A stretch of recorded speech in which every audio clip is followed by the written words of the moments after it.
Radhe Radhe, good morning. मैं दिलीप यादव आप सभी लोगों को यूट्यूब चैनल के माध्यम से भौतिक विज्ञान की कक्षाएं पढ़ाने के लिए आया हुआ हूं, जिसमें से केवल एकेडमिक की क्लासेस फिलहाल होंगी। कंपटीशन अप्रोच नहीं होगा, ना हम उसको ध्यान में रख के काम कर रहे हैं। और ये भी जानकारी आपको दे दें कि जितने भी वीडियोस के माध्यम से हम क्लासेस को पढ़ा रहे हैं, वो सारे के सारे वीडियोस के टॉपिक आप अपनी फेयर कॉपी में नोट करते जाइए, क्योंकि जिस दिन से लॉकडाउन ओपन होगा उस दिन से हम उस टॉपिक के आगे से ही क्लास को कंटिन्यू करेंगे। जो बच्चे हमारे लेक्चर लाइव क्लासेस में पढ़ते थे, हम उनके लिए ये संदेश दे रहे हैं। दूसरी बात ये है कि टॉपिक को कंटिन्यूअसली आप अपने घर में वीडियो को पॉज कर करके बार बार रोक के देखते जाइए, समझते जाइए। अगर कोई डाउट है, कोई क्वेरी है, तो आप हमारे कमेंट बॉक्स में लिखिएगा।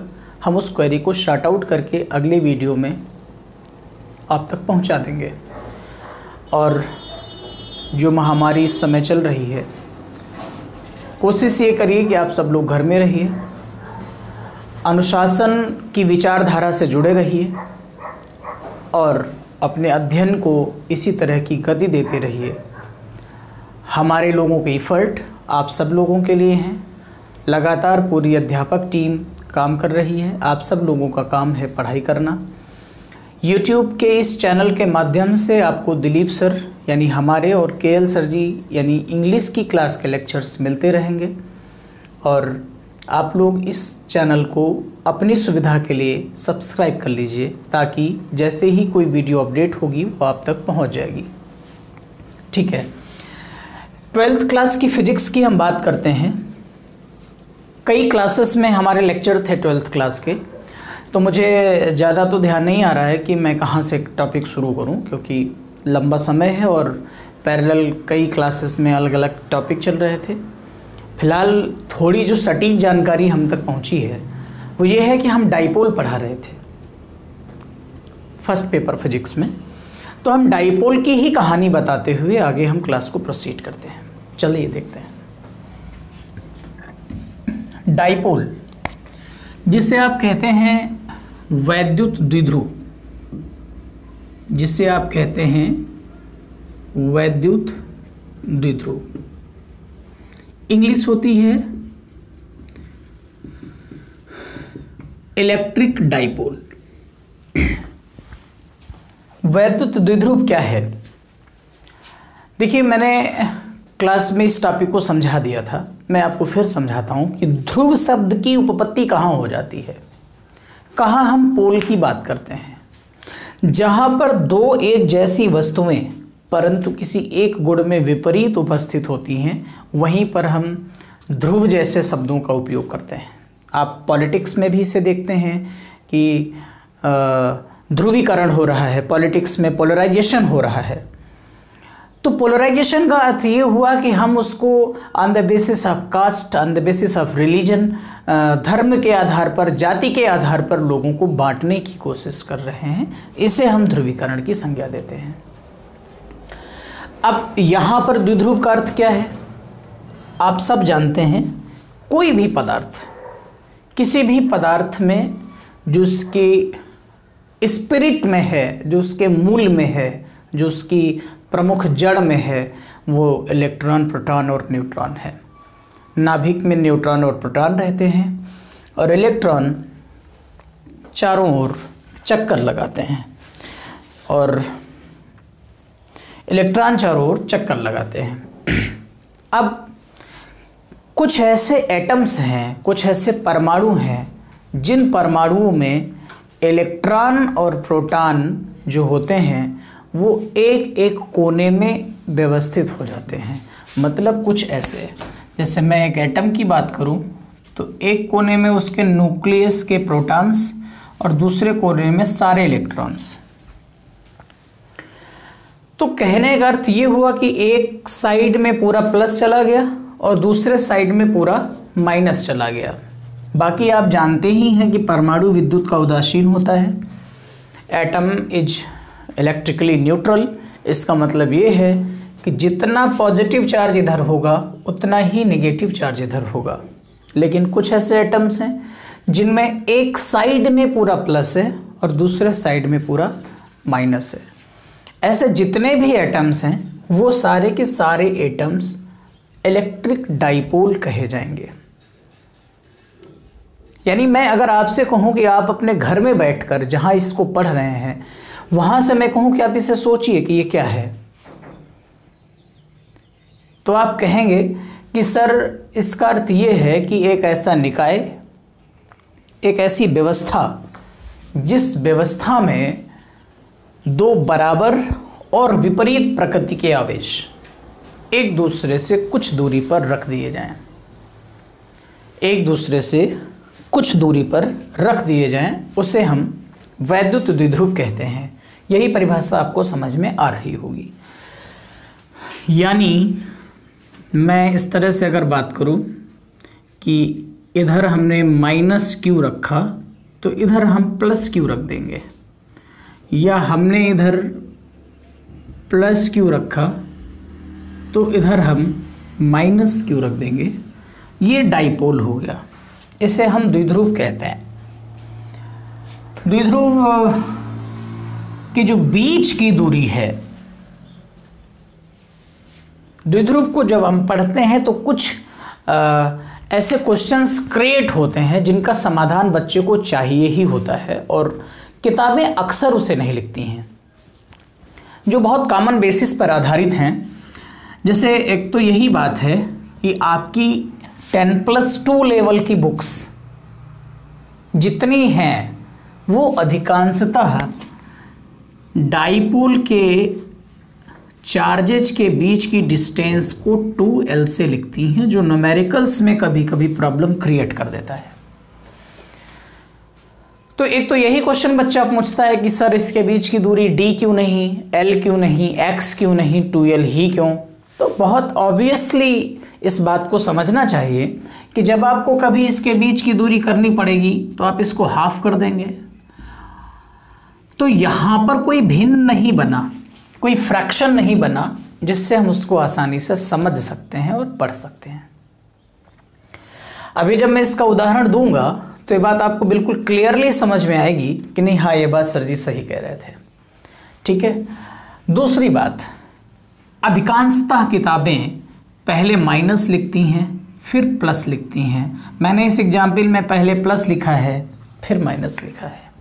आप यहाँ भी सोचेंगे, अगर आप हमारे प्रॉपर स्टूडेंट नहीं हैं, आप हमारे लाइव लेक्चर्स नहीं पढ़ते हैं, आप कोई बाहर के विद्यार्थी हैं और आप इसे देख रहे हैं, तो आपके मन में एक कौतूहल उठेगा कि सर आप पहले प्लस दिखा रहे हैं बाद में माइनस। तो फॉर योर काइंड अटेंशन हम आपको बता दें कि ऐसी कोई ज़रूरत नहीं है कि पहले माइनस ही लिखा जाए, कोई ज़रूरत नहीं है कि पहले प्लस ही लिखा जाए।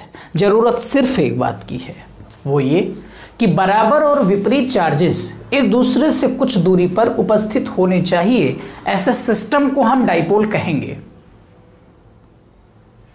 ऐसा सिस्टम डाइपोल कहलाएगा। फॉर एग्जाम्पल, अब वो थोड़ा सा +2 लेवल से बाहर की बात है, लेकिन आप थोड़ा समझिए, बहुत बाहर की भी नहीं है। कुछ किताबें अपना भौकाल जमाने के लिए लिखे भी हैं, ऐसा भी नहीं है।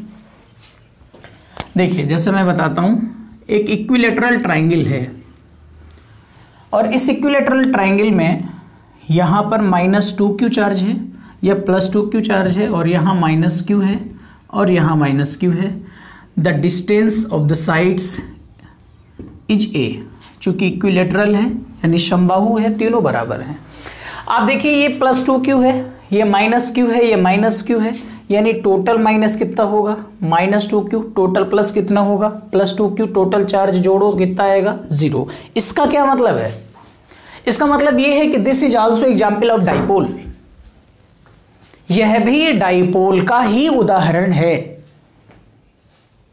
जबकि आपको एक सीधी रेखा में चार्जेस नहीं नजर आएंगे।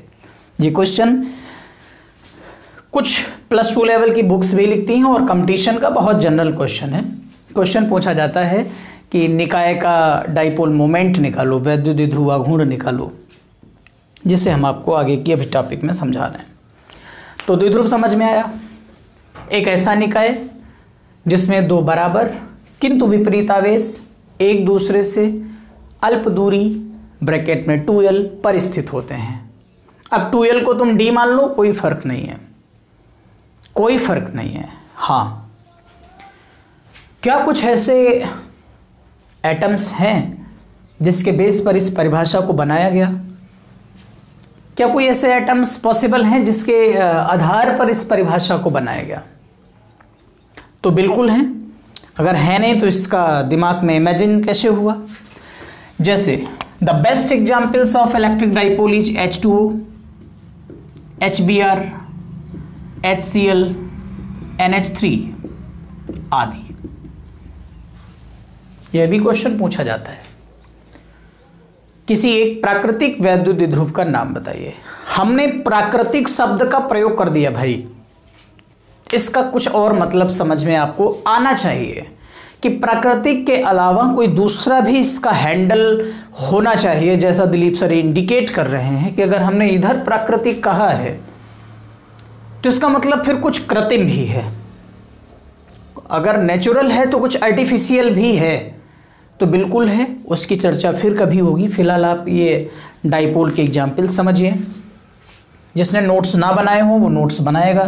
परिभाषाएं हम बोल रहे हैं, ऐसी ही परिभाषाएं आपको वीडियो की मोशन को स्लो करके पाज करके उन्हें देखना है, नोट करना है और समझते चलना है। ये स्कूल में अब दोबारा नहीं पढ़ाया जाएगा। अगली हेडिंग होगी, आप लोग अपनी कॉपी में लगाइएगा, वैद्युत द्विध्रुव आघूर्ण। वैद्युत द्विध्रुव आघूर्ण, called in English electric dipole moment. वैद्युत द्विध्रुव आघूर्ण।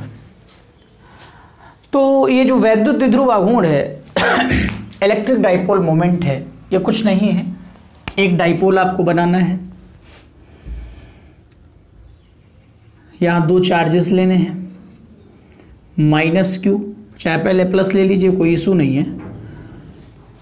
इस तरह से मिड पॉइंट O, बीच की दूरी 2l। ये जो डाइपोल मोमेंट है बस इसी का गेम है मित्र, बाकी सब बेकार है। कहीं प्लस रखिए, कहीं माइनस रखिए, बस आपको डाइपोल मोमेंट की सही बात मालूम होनी चाहिए।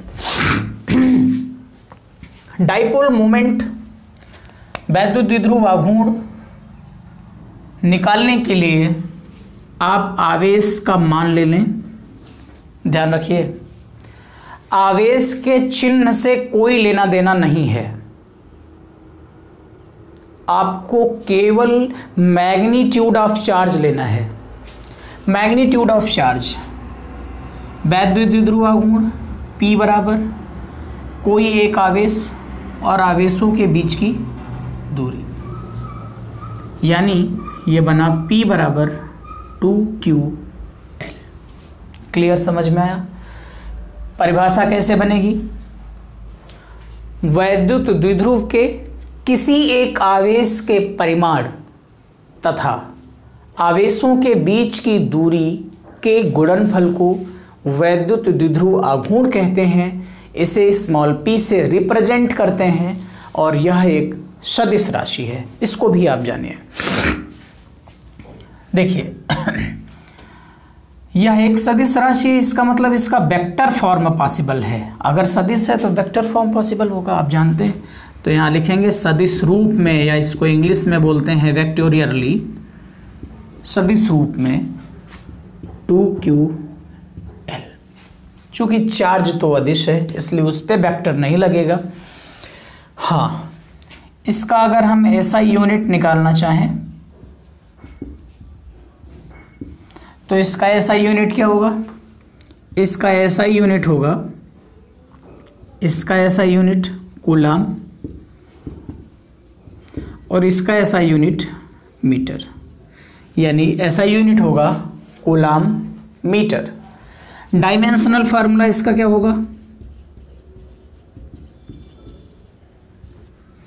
इसका डायमेंशनल फार्मूला, तो इसका डायमेंशनल फार्मूला आप जानते हैं, चार्ज का डायमेंशनल फार्मूला लिखना पड़ेगा AT, और इसका डायमेंशनल फार्मूला L। तो बहुत सिंपल डायमेंशनल फार्मूला है इलेक्ट्रिक डाइपोल मोमेंट का ATL। राशि कैसी है? सदिश राशि है। परिभाषा बाकायदा अपने नोट्स में इसको क्लियर बनाते चलिए, ठीक है। हाँ, मैंने कहा इसकी दिशा है। अगर इसकी दिशा है तो हमें यह मालूम होना चाहिए कि दिशा कहाँ है।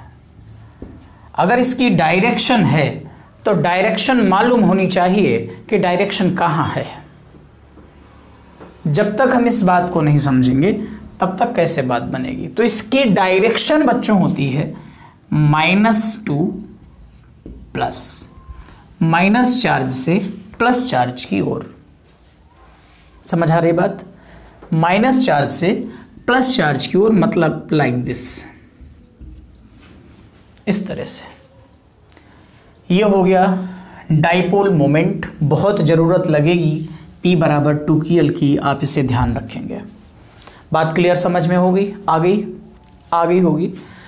अब देखिए अगली हेडिंग में हम चलते हैं। थोड़ा सा आपको रिकैप करते हैं, जो टेलीविज़न में आजकल रामचरितमानस में आप करते होंगे, शक्तिमान में करते थे पहले। रिकैप कैसे होगा?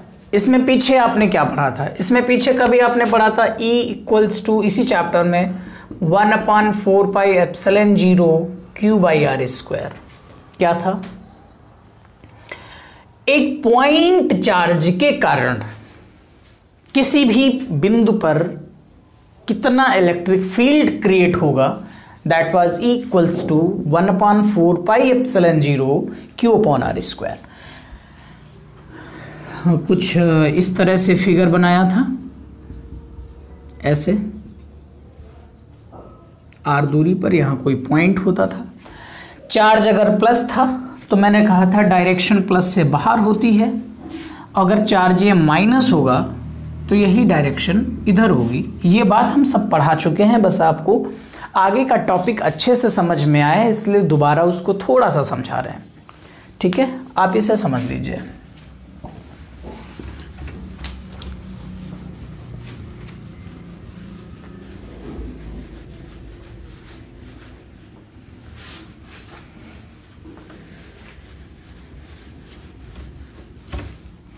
आगे बात देखते हैं।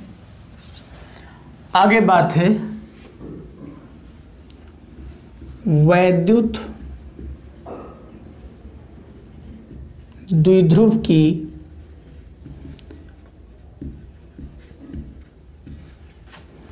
अक्षीय स्थिति में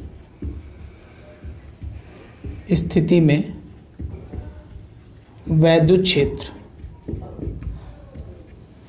बोर्ड परीक्षा के दृष्टिकोण से, यूपी बोर्ड के अकॉर्डिंग अति महत्वपूर्ण क्वेश्चन, वेरी मोस्ट इंपॉर्टेंट। वैद्युत द्विध्रुव की अच्छी स्थिति में वैद्युत क्षेत्र यानी इलेक्ट्रिक फील्ड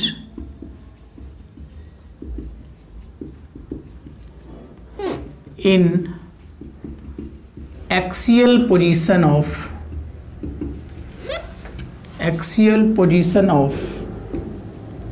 डाइपोल, ठीक है, एक्सियल पोजीशन ऑफ डाइपोल। अब इसको हम देखते हैं। मैंने एक डाइपोल बनाया। देखिए मैं आपको बता दूं, इस डेरिवेशन के NCERT के अपने अलग समझाने के मायने हैं और जो जनरल बुक्स चल रही हैं उनके अलग मायने हैं, जो इंटर कॉलेजेस रन करवाते हैं, ठीक है। तो मैं इंटर कॉलेजेस के वे में पढ़ा रहा हूँ, बल्कि हमने जब इसे अपनी कोचिंग क्लासेस में पढ़ाई हैं तो फिर हमने उसमें NCERT पैटर्न को लिया है और इसको भी समझाया है। लेकिन स्कूल्स जिस बुक को रन करा रहे हैं उन बुक्स के अकॉर्डिंग अगर हम पढ़ाएंगे तो ये मैग्नीट्यूड फॉर्म में डेरिवेशन किया जाएगा। देखेंगे ये डाइपोल है -Q और ये +Q। इसीलिए मैं पहले माइनस लिख रहा हूँ क्योंकि किताबों ने लिखा है और आप बार बार कन्फ्यूज ना हो इसलिए मैं ये काम कर रहा हूँ, बाकी कोई ज़रूरत नहीं है। ये middle point O, clear. Charges की बीच की दूरी टोटल 2L कंसीडर थी पहले से ही। ये डिस्टेंस L और ये डिस्टेंस L। यहाँ से स्मॉलर डिस्टेंस पर कोई पॉइंट है,